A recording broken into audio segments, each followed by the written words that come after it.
Hello ছাত্রছাত্রীরা, আশা করছি তোমরা সবাই ভালো আছো। আজকের আমি নবম শ্রেণীর একটি কবিতা পাঠ ও আলোচনা করব। আজকের আমাদের আলোচ্য কবিতা হলো আকাশে সাতটি তারা। কবি হলেন জীবনানন্দ দাশ।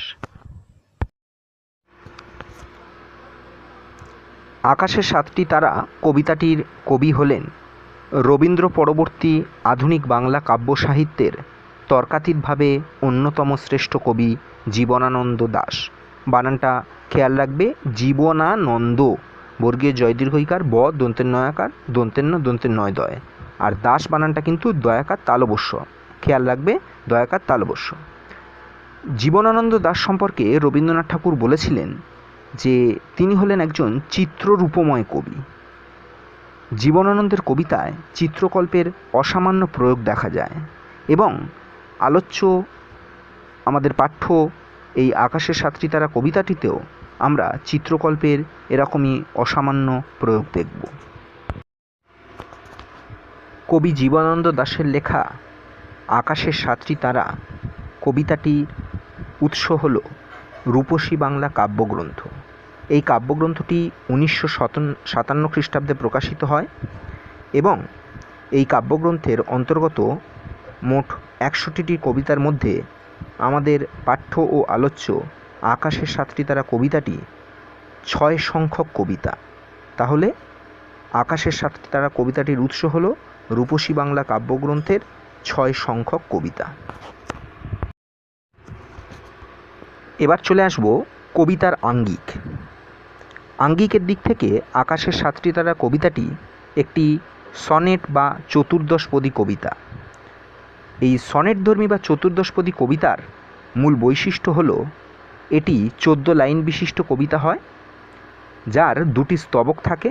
প্রথম স্তবকে থাকে 8টি লাইন, যাকে বাংলায় বলা হয় অষ্টক বা ইংরেজিতে অক্টেভ, আর দ্বিতীয় স্তবকে থাকে 6টি লাইন, যাকে বাংলায় বলা হয় ষটক, মূর্ধন্য ষ ট ক, ইংরেজিতে সেস্টেট। এই কবিতাটিও একটি সনেটধর্মী বা চতুর্দশপদী কবিতা। কবিতাটির নামকরণ করা হয়েছে আকাশে সাতটি তারা, কিন্তু আকাশের সাতটি তারা বলতে আসলে কি বোঝায় সেটা আমরা জেনে নেব। আকাশে সাতটি তারা, এই সাতটি তারা বলতে বোঝায় সপ্তর্ষি মণ্ডলকে। তোমরা ছবিতে দেখতে পাচ্ছ সপ্তর্ষি মণ্ডলের যে 7টি তারা, অর্থাৎ অত্রি, অঙ্গিরা, ক্রতু, পুলহ, পুলস্ত, বশিষ্ঠ এবং মরীচি, এই 7টি তারাকেই একত্রে সপ্তর্ষি মণ্ডল বলে। আমরা জানি সাধারণত এপ্রিল মাসের দিকে আকাশে এই সপ্তর্ষি মণ্ডল দেখা যায়।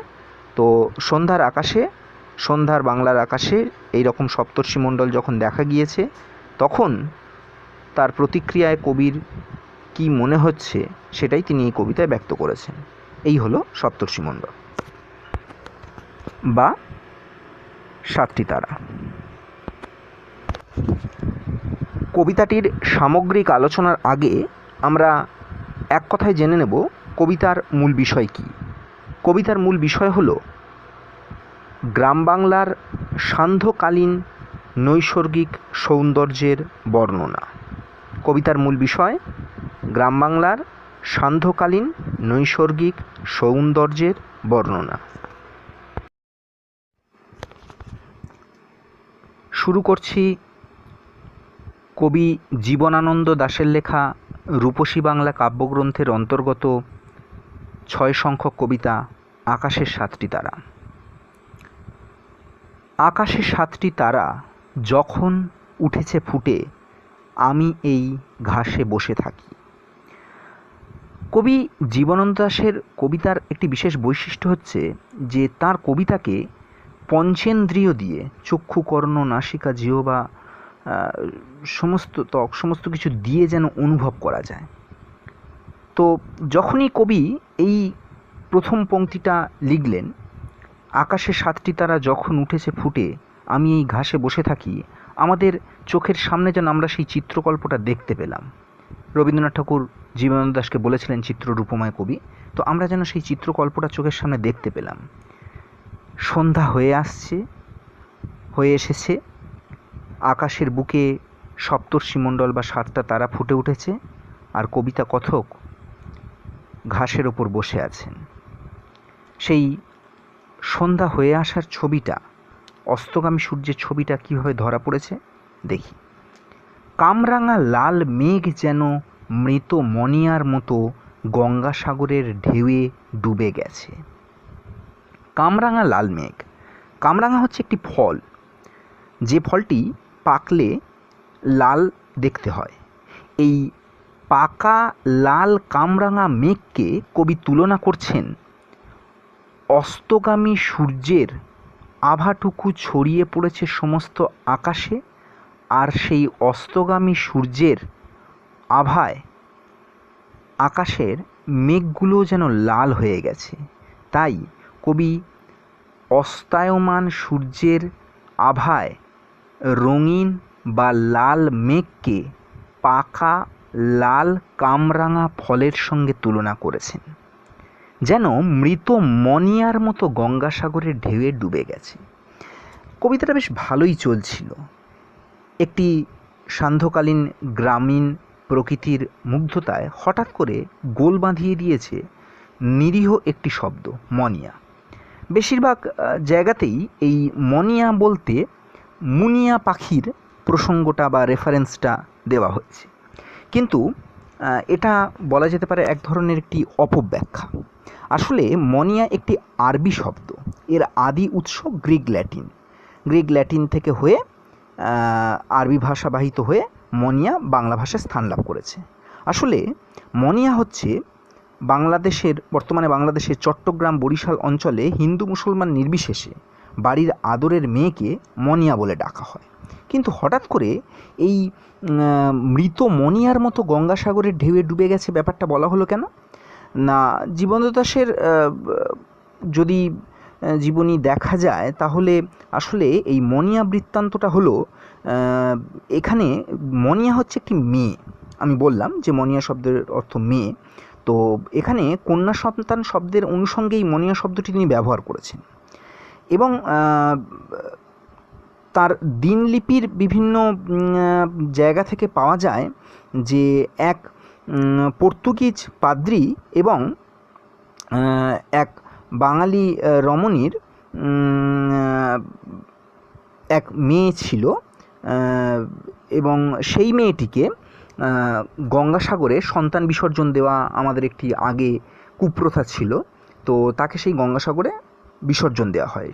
সেই অনুষঙ্গে ওই যে মণিয়া বা মেয়েকে গঙ্গাসাগরে সন্তান বিসর্জন দেওয়ার মতো তাকে যে গঙ্গাসাগরে বিসর্জন দেওয়া হয়েছে, সেই অনুষঙ্গটা নিয়ে এলেন কবি এখানে। কি বললেন? যেন মৃত মণিয়ার মতো গঙ্গাসাগরের ঢেউয়ে ডুবে গেছে। মৃত মণিয়ার মতো গঙ্গাসাগরের ঢেউয়ে ডুবে গেছে মানে কি? মানে হচ্ছে, তোমরা কেউ নদীর ধারে বেড়াতে গেলে বা সমুদ্রের ধারে বেড়াতে গেলে দেখবে যে যখন সূর্যাস্ত হচ্ছে, সূর্যোদয়ের সময় ঠিক একই উল্টো ছবিটা হয়। যখন সূর্যাস্ত হচ্ছে দেখা যাচ্ছে ওই মায়ের কপালে পড়া লাল টিপটার মতো সূর্যটা আস্তে আস্তে আস্তে আস্তে যেন নদীর জলে এসে ডুবে যাচ্ছে। এখানে কবি ঠিক সেই অনুষঙ্গটাই এনেছেন। অস্তগামী সূর্য আস্তে আস্তে যেন গঙ্গাসাগরের জলে ঢেউয়ে ডুবে যাচ্ছে, যেটাকে কবি বলেছেন ওই মৃত মণিয়ার মতো গঙ্গাসাগরে ঢেউয়ে ডুবে গেছে। যেমনটা ওই মণিয়াকে গঙ্গাসাগরে বিসর্জন দেওয়া হয়েছিল, তেমনইভাবে যেন অস্তগামী সূর্যটি গঙ্গাসাগরের জলের ঢেউয়ে ডুবে গেল। তাহলে সূর্যাস্ত হলো, এবারে কি এলো? আসিয়াছে শান্ত অনুগত বাংলার নীল সন্ধ্যা। এবারে এলো শান্ত অনুগত বাংলার নীল সন্ধ্যা। এবং এই শান্ত অনুগত বাংলার নীল সন্ধ্যাকে কবি অনেকগুলো উপমা দিচ্ছেন। শান্ত অনুগত বাংলার নীল সন্ধ্যা বলছেন, তাকে কবি আর একটা উপমা দিচ্ছেন, কেশবতী কন্যা যেন এসেছে আকাশে। কেশবতী কন্যা, কেশ মানে মাথার চুল। আমরা সেই যে পড়েছিলাম ছোটোবেলায়, আকাশ জুড়ে মেঘ করেছে সূর্যি গেছে পাটে, খুকু গেছে জল আনতে পদ্মদিঘির ঘাটে, পদ্মদিঘির কালো জলে হরেক রকম ফুল, হেঁটোর নিচে ঝুলছে খুকুর গোছা ভরা চুল।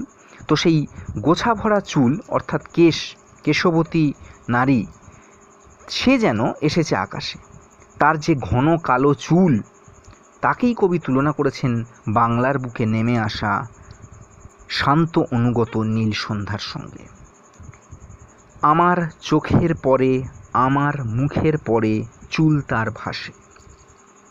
এই যে আমার চোখের পরে, কবিতা কথকের চোখের ওপরে কেশবতী কন্যার চুল বা তার মুখের ওপরে কেশবতী কন্যার চুল ভাসে বলতে গেলে বাংলার বুকে নেমে আসা ওই ঘনায়মান শান্ত অনুগত নীল সন্ধ্যা যেন কবিতা কথকের মুখের ওপরেও এসে পড়েছে, চোখের ওপরেও এসে পড়েছে।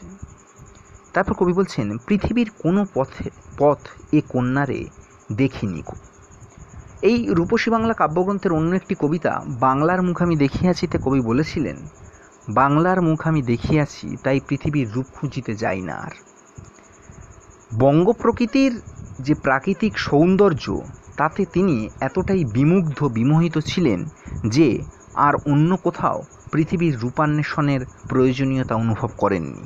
এখানেও তাই বলছেন, এই সান্ধ্যকালীন বঙ্গ প্রকৃতির যে অপরূপ নৈসর্গিক সৌন্দর্য তা তিনি আর অন্য কোথাও দেখেননি। সেটাকেই বলছেন পৃথিবীর কোনো পথ এ কন্যারে দেখেনি। এখানে এ কন্যা মানে এই কেশবতী কন্যা, মানে এই শান্ত অনুগত নীল সন্ধ্যা। দেখি নাই অত অজস্র চুলের চুমা, হিজলে কাঁঠালে জামে ঝরে অবিরত। হিজল গাছ, জীবনানন্দ দাশের বহু কবিতাতেই হিজল গাছের প্রসঙ্গ এসেছে। কাঁঠাল, জাম এই সমস্ত গাছের ওপরেও সেই চুলের চুমা অর্থাৎ সেই শান্ত অনুগত নীল সন্ধ্যা এসে ছায়া ফেলেছে। জানি নাই এত স্নিগ্ধ গন্ধ জ্বরে রূপসীর চুলের বিন্যাসে পৃথিবীর কোনো পথে। এই যে বঙ্গ প্রকৃতির বুকে নেমে আসা যে সন্ধ্যাকে কবি তুলনা করেছেন কেশবতী কন্যার চুলের সঙ্গে, সেই কেশবতী কন্যার চুলের এত স্নিগ্ধ গন্ধ যা পৃথিবীর অন্য কোথাও পাওয়া যায় না। অর্থাৎ এই বঙ্গ প্রকৃতির বুকে নেমে আসা ঘনায়মান সন্ধ্যার যে সৌন্দর্য তা পৃথিবীর অন্যত্র কোথাও দেখা যায় না। নরম ধানের গন্ধ, কলমির ঘ্রাণ, হাঁসের পালক, স্বর, পুকুরের জল, চাঁদা, সরপুটিদের মৃদু ঘ্রাণ। নরম ধানের গন্ধ, কলমি শাকের যে গন্ধ, আমরা বারবারই বলছি জীবনানন্দ দাশের কবিতাকে পঞ্চেন্দ্রিয় দিয়ে যেন অনুভব করতে হয়। এখানে ঘ্রাণ, নাসারন্ধ্র, নাসিকা দিয়ে আমরা যেন অনুভব করছি। হাঁসের পালক, স্বর হচ্ছে এক তৃণবিশেষ, খাগড়া বা তৃণবিশেষ।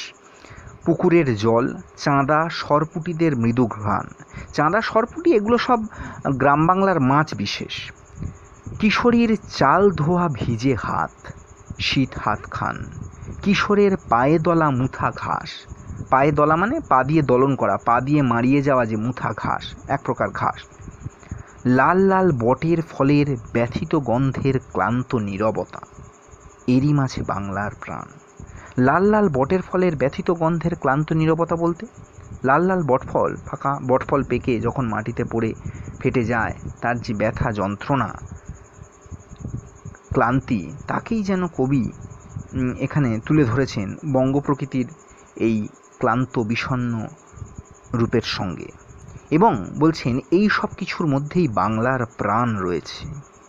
নরম ধানের গন্ধ, কলমির ঘ্রাণ, হাঁসের পালক, স্বর, পুকুরের জল, চাঁদা, সরপুটিদের মৃদু ঘ্রাণ, কিশোরীর চাল ধোয়া ভিজে হাত, শীত হাত খান, কিশোরের পায়ে দলা মুথা ঘাস, লাল লাল বটের ফলের ব্যথিত গন্ধের ক্লান্ত নীরবতা, এর মাঝেই বাংলার প্রাণ, বাংলার সৌন্দর্য লুকিয়ে রয়েছে।